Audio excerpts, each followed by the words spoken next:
Alors vous savez que dans la paracha, Yosef, il s'est révélé à ses frères. Il dit voilà, c'est moi Yosef que vous avez vendu comme esclave.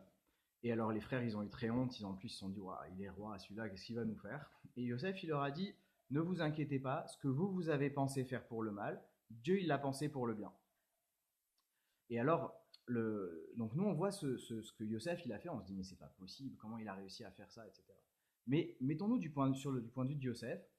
Eh ben, Yosef, lui, il n'a pas compris. Au début, on l'a vendu, il a juste rêvé que ses frères se prosternaient devant lui, jusque-là, rien de grave. Et puis, donc il s'est fait vendre comme esclave, il s'est fait jeter en prison parce qu'il a fait une mitzvah en refusant la femme de Potiphar. Enfin, des choses terribles. Et finalement, une dizaine d'années après quand même, eh ben, il est devenu roi d'Égypte d'un coup. C'est incroyable.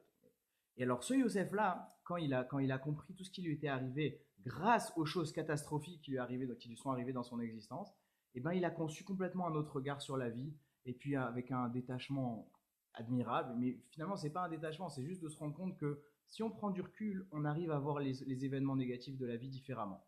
Et ça nous aide à vivre le présent. Et ben nous aussi, on peut le faire à notre niveau, chacun.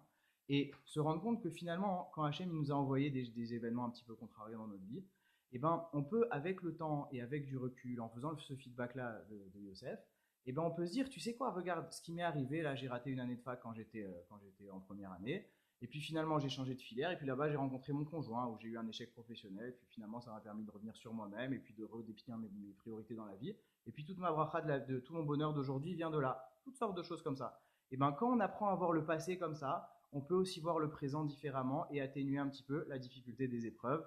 C'est ce que je vous souhaite à tous, ce que je me souhaite aussi. Allez, bonne journée à tous.